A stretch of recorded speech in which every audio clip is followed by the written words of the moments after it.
So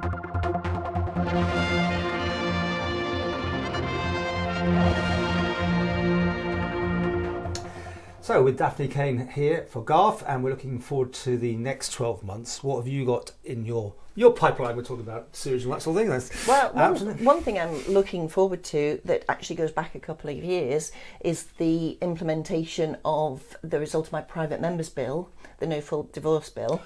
Actually, the divorce dissolution. Where is that done to? That I am reliably informed. My recent written question to the Home Affairs Minister over the summer reconfirmed what the General Registry had told me previously, that they are doing all the work necessary, hopefully, to implement the new system by the end of this year. And that is something I get frequent, regular handful of emails every month, one or two a week, saying, please, can you tell me when this is going to be ready? So I know that this is it's wanted by the family courts, it's wanted by the advocates, and it's wanted by the population. So I really hope, appreciating there are 28 different forms and there's a whole new process to be put into place, the no-fault divorce system, I think, would be a really good thing for the Isle of Man to get in place. With all your years already being in MHK, are you still never surprised about how long things take to get sorted? I'm no longer surprised. No longer but surprised. It is very frustrating. The treacle? Yes, I'm not a patient person, and wading through treacle is what it feels like. And you have to keep incredibly focused, not to let that get you down or hold you back, and think, I have done all I can to push that forward. It's in the hands of the people who are going to be implementing it. This is so near. Isn't it so near? I don't doubt their willingness, and they also want to get this into place. Yeah. But I think there's definitely a lack of people to deliver government policy within every department. I mean, take climate change, the most significant risk to delivering the actions of our action plan and meeting our interim targets, if approved by Tynwald in October. The most significant risk, I think, is the lack of people to deliver them. There were 12 people working in climate change, some on short-term contracts. Last year, there were 2.5 equivalent, full-time equivalent in place now. And they're incredibly hardworking, dedicated, but we need to increase that, especially, not least, to get some public engagement and help people come on this journey with us to make sure nobody gets left behind. This is your big thing, so let's concentrate a bit on this then. How much money have you got in your pot? How much was allocated for this? There are various different pots, but there was £42 million was this total. 9 million of that is with the Department of Infrastructure.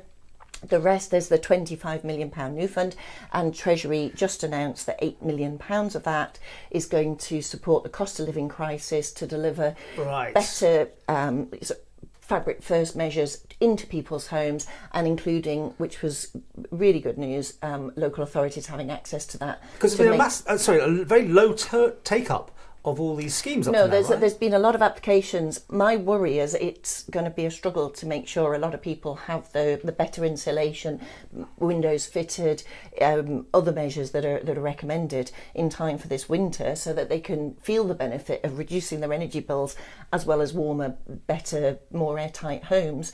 The issue is the number of contractors, businesses available to do that work, and also in terms of people going through the process. And we've actually got another meeting very soon when we'll be reviewing the Green Living Grant Scheme and hopefully making it more fit for purpose. Fine. And very quick on this bit, not using the money just to help everybody today with their energy bills.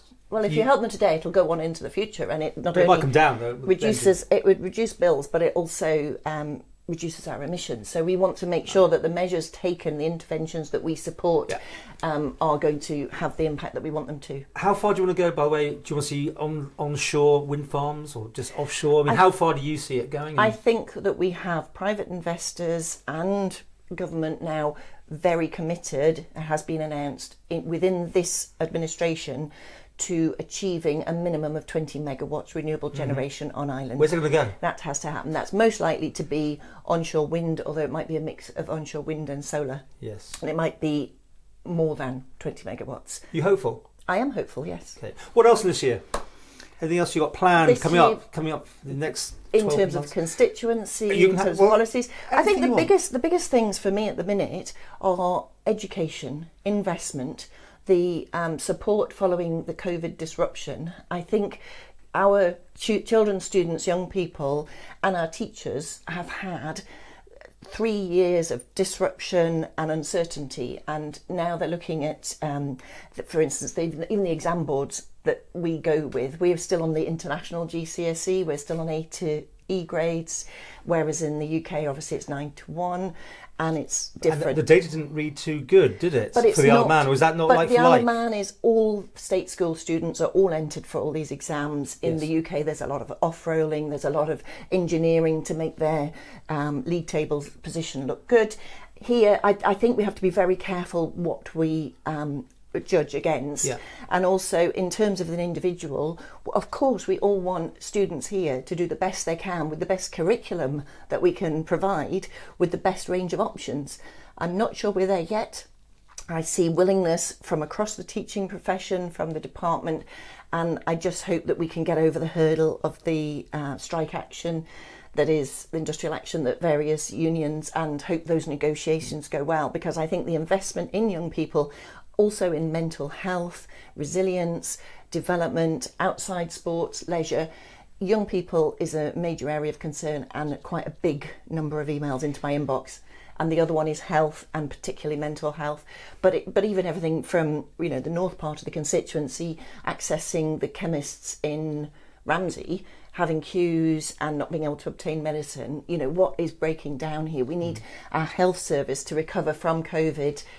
It is very slowly, but we need to ensure that the appropriate support is there. And I do really welcome the action they're taking with the additional money putting into bringing down the waiting lists. Right.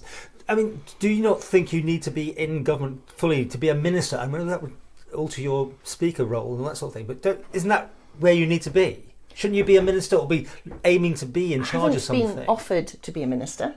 Okay. Okay. So there was and I was offered, if you like. I discussed various parts of government at the very start with Alf Cannon when he was appointed Chief Minister, and I do see chairing Climate Board as quite a good fit for me, and that is, I would think, with at least the amount of work as you would in a minister, and this crosses all departments, because sustainability, looking after our biosphere, bringing down our emissions, playing our part reputationally, becoming more investable as a community, more attractive to young people, and just a better island for the whole community. But would you like to be a minister? If you were offered, hello, I'm Alf Cannon, I'm offering you a minister, would you think about it? I would have to think about it, Right. but at the minute I am very satisfied with where I am, and I just hope that I can keep pushing forward to deliver the action that everybody wants to see. But yeah, you said earlier, the mailbox on this one is always going to be very, very marmitey, isn't it? It is, but more and more the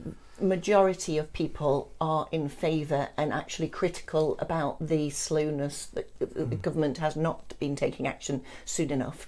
And here we are in a situation where now suddenly everyone wants to save money and doesn't expect to see the fuel bills we're going to see, I suppose. I mean, it's going to be quite scary. And wind generation, I think they're saying now that the traditional gas-fired generation could be 4 or 5 times the cost of renewables. But of course, you've got to invest in the infrastructure before you have access to the renewable generation. What do you think of the where you've been performing this last year? We're coming close to the numbers again, but I mean, do you get on? By the way, did you work with your new MHK for Garff? Indeed, with different people. Yeah. And this time I've held my own, as advertised on my annual calendar, in individual surgeries. The only one I was going to do jointly, I was actually ill. Why and is I that? did it on his own.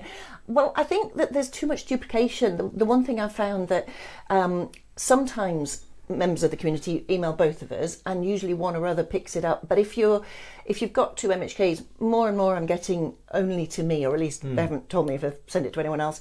And once or twice it has been more in Andrew's remit, working in Treasury, that he has picked up a particular case.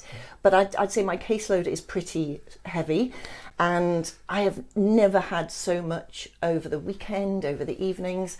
But I hope I'm doing a reasonable job, but that's for others to judge, isn't it? It's not for me to... I'm asking you for how you've done. You give me a number now. You could say effort, but you don't want to be... Effort, only your thoughts. Effort 10, but I mean, in terms of what you achieve, I would hope to be a strong 8. And what about the actual government? How would you rate them? I think that they are having a good start. Obviously, there's more plans, more consultations, and people want to see implementation. Housing, we want to see something move on that, particularly maybe off-grid, alternative living. We want to see better funding for me, for education, for mental health support across the board. So they've made a good start, I would say a 7.5, but I would say looking to deliver on that next year. Finally, are you still enjoying yourself in this job? I am enjoying it. It is very challenging, I have to say, but it is a huge privilege to do this job. And when we took part in the proclamation of the new Lord of Man, those ceremonies do bring home to you that you are a blip in the 1,000 years of history of this island. It's a huge pleasure to be there and a privilege, and I hope I can deliver what the constituents and the community want to see.